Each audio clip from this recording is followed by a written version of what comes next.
as poor and houseless people, our lives are under attack. And, arguably poor people across Mama Earth are under attack and constantly predated on.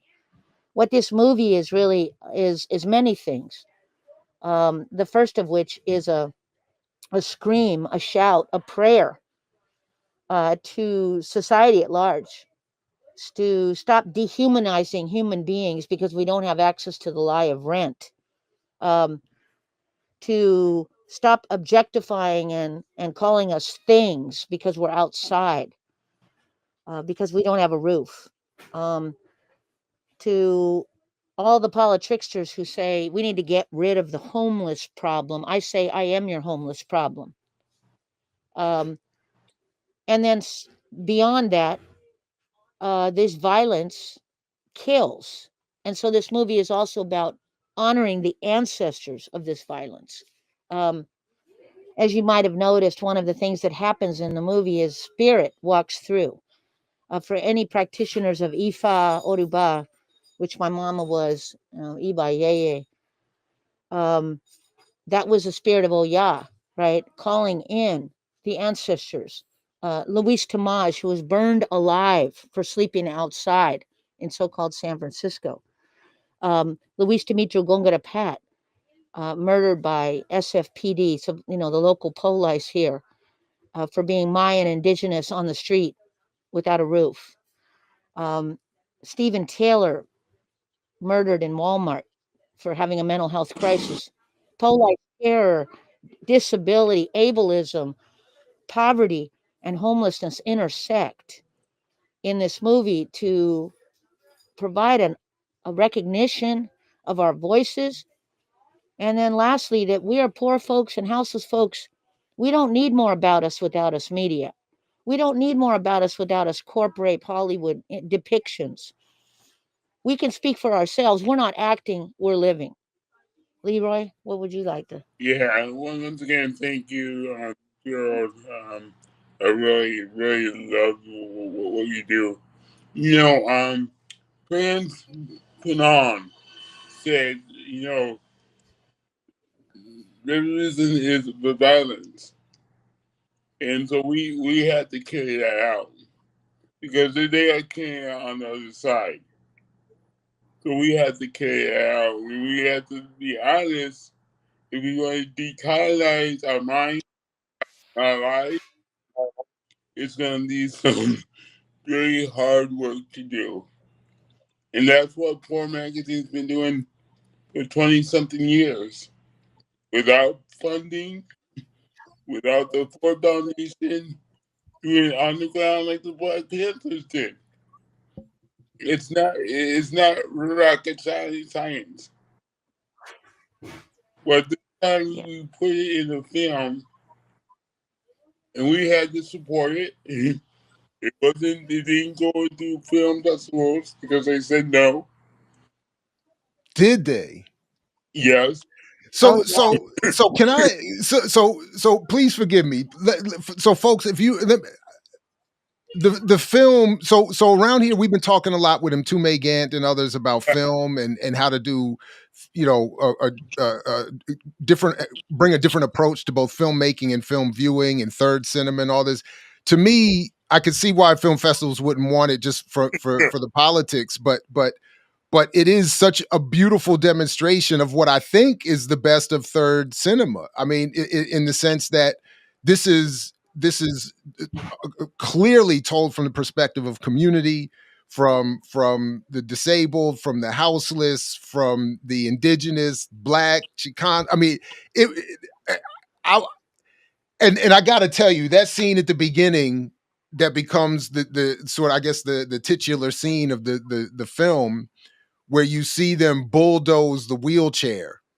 And that's reality. They do it all the time. So Yeah. I witnessed one in Berkeley, liberal Berkeley, going home. Somebody fixes themselves. So if they could, so obviously, if somebody could get on a John Deere and drive over a Palestinian home, because that was the first thought I had. that if they could do that Okay. there, then how easy must it be to roll over someone's wheelchair? Because the initial shock of seeing someone like just drive over a wheelchair, I'm sitting here watching it. I'm like, what? Right. Right. Well, and it's so real. Let me just back up Yeah. to say that every single character in this movie is based on our life. So when I say we aren't acting, we're living, Jared, that's not just a cute saying. What you're seeing is the story of me and my mama. Seeing the story of my mama's life on the street.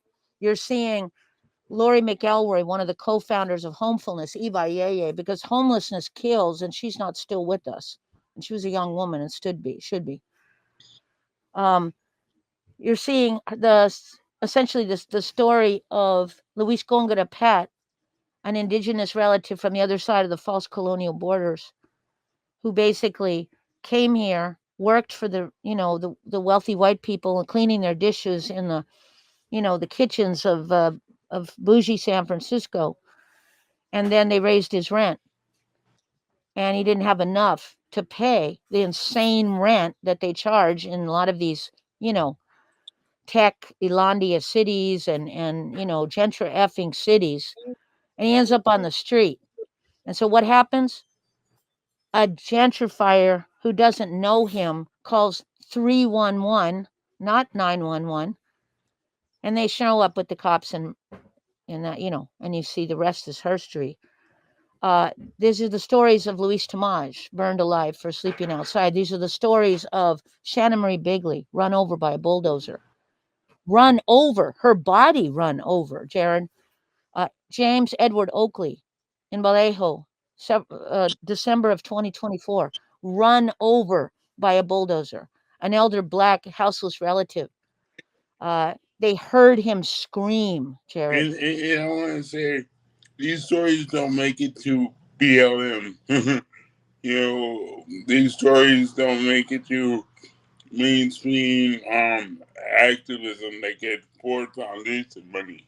You know, yeah. Yeah. Well, that's because the other thing too that's really deep and sad, and I think in our history, as Leroy brought it up, me and Mama started Poor Magazine when we were sleeping in doorways in the back seat of cars. These were our life. This is the lives of my brother, my comrade Joseph Bolden and Ken Moshesh and other warriors who started Poor. We've been fighting to be heard for 29 years, Jared. This isn't like, oh, you know, a few, folks trying to make a movie. This is our struggle. And so for us to turn that into this beautiful piece of art is also not different than what we've been doing, because Poor has made art from the gate. We believe that art as truly another way to connect the message that needs to be heard. We've been able to do that. We built Homefulness. I don't know if you saw that in the movie as well. One of the things this movie is about is that there's another solution. And the solution is not sweeping us like we're trash. The solution is that we have solutions. Wood Street Commons, one of the biggest communities, I don't use the word encampment because that's a military industrial complex word, but one of the biggest communities out here in West Oakland was violently bulldozed less than 2 years ago, evicting 400 and some people to nowhere. Mostly black and brown elders, by the way, gravely disabled black and brown elders. I'll If add. this happens to black mayors, black women mayors, black men mayors, so it doesn't, put a different face on it. It's still the same action. Anyway. Cornelius Taylor, run over by a bulldozer in so-called Atlanta, just recently, right after James Edward Oakley, another right. But what I wanted to say about Wood Street Commons and that violence, there at the end of the movie, you might have seen, um, is that there was no solutions created by the city of where to put folks. Instead, what there was, Jared, was this temporary tiny home thing that was built that housed people for exactly 18 months, and then at the end of it said, "Oh, sorry, we run out of funding. You're going to need to go." I wish I was joking, Jared. So we are in a desperate situation. The way I look at it, honestly, is this movie is an emergency. I mix what I like, what I like, what I like, what I like, what I like.